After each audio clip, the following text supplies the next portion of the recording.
Hello, my wonderful viewers, and welcome to another episode of Betty Adams Overanalyzes. Today, we're taking a look at just a quick little set of scenes that shows the creator of Kaiju number 8, Shinomiya Matsumoto's superb attention to detail and the attention to storytelling.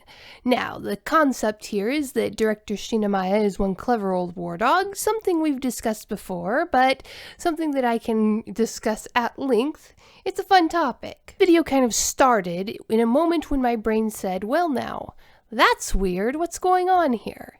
Now, I'm going to get into spoilers for chapter 40, so because it's soon enough, I'll give you time to click away, and while you do that, you can go check out my book, Humans Are Weird. I Have the Data, a book of human absurdity, available from all major retailers in print, ebook, and audiobook version. And you can check out that at the links below the video. So, shoo if you don't want any spoilers for chapter 40. Okay, so in chapter 40 is when we get the main meat of chapter 40 is we get the big revelation of what's going to happen with Kafka. He's been assigned to Division Number 1. He's going to fight with them. The captain of Division Number 1 is not happy with this because he doesn't think he needs that sort of power to help him out. He sees it as a slur on his own reputation. So this is going to be tough for Kafka, but Kafka still does manage to slightly impress the captain of Division Number 1 in his own way. But that's all beside the point. What made my brain go, that's weird, was when the door first opens on Kafka in his cell, we see that there's an entire unit booted and suited and all with their weapons out, ready to take on Kaiju number 8 if he moves an inch. And they refer to him, to his face, as Kaiju number 8. So the rank and file here at the headquarters are really still don't see him as human, and they treat him as a Kaiju who might rampage whenever they're dealing with them. In the very next scene, however, we see him just standing there in the Director General's office with the Director General Kikoru Hasegawa and Captain Jinrarumi.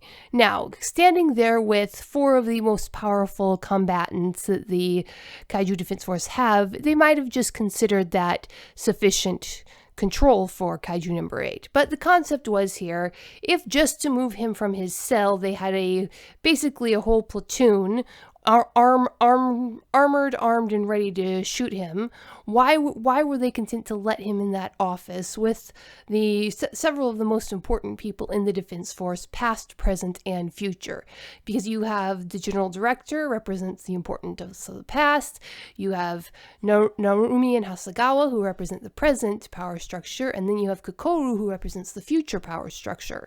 Why were they so chill with letting him in that office when they escorted him with a full unit? Now, part of it might be that those 4 are 4 of the most powerful human beings on the planet at this point. They're all wearing their combat suits, so they might have assumed that that was enough to control him. But still, Jinrarumi, it depends, so far as we've seen, depends extensively on that giant weapon of his. He's a shooter like Mina, and even though he is capable of using a blade unlike Mina, it's just to open up the Kaiju so he can shoot it. And again, Kikoru, she's a weapons user, and she knows very well that she can't take on Kaiju number 8, and we don't know how powerful Hasegawa is, but he is still just a vice captain. So I was just wondering why the Defense Force was willing to let Kafka into that meeting with those 4 important people. Then I took a closer look at the General Director's eyes, and not only is he wearing his combat suit, he has it significantly powered up. Now, when you power up a suit past a certain level, it causes an extra ring to form around your irises. We see this early on. We see this process happen for the first time as Reno gains more power. We see it focused on with Mina and Hoshina. And this ring doesn't seem to appear till you cross that 30% barrier. And when you look at the general in this scene in the room with Kafka in the General Director's office, you can, even though he's just sitting there, he's got that extra ring around his eyes, and his eye ring does not seem to appear until he is significantly powered up.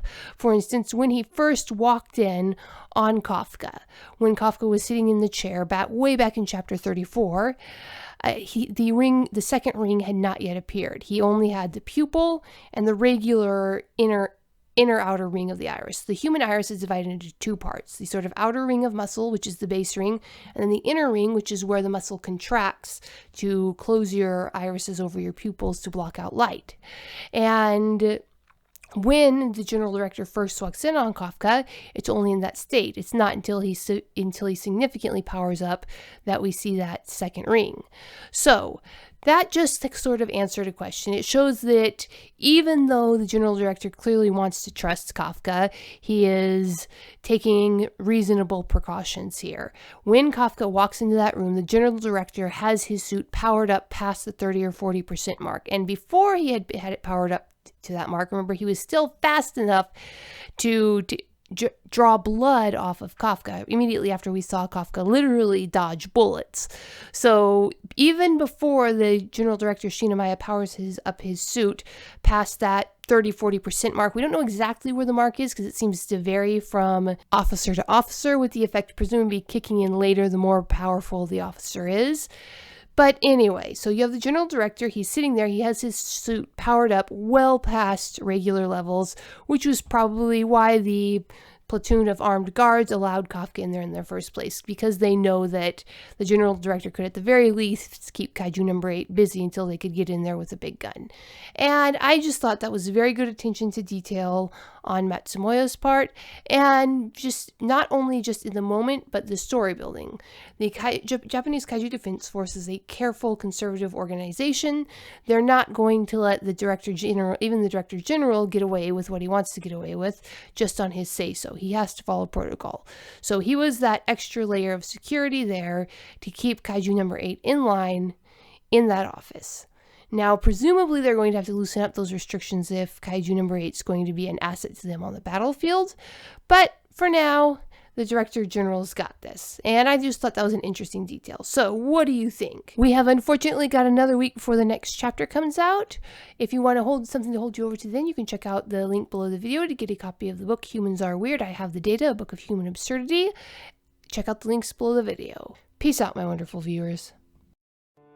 The book from author Betty Adams, Humans Are Weird, I Have the Data, is a humorous look at human behavior through the eyes of aliens. This book is arranged in separate reports or essays, documenting the experiences with humanity through the lens of the aliens who have to interact with them. This anthology of short stories and vignettes from alien points of view highlights some of humanity's quirks we can all relate to. Author Betty Adams captures how strange and interesting humans can really be. This is a fun collection of stories you will really get a kick out of. Humans Are Weird, I Have the Data, from author Betty Adams. Order your copy right now on Amazon.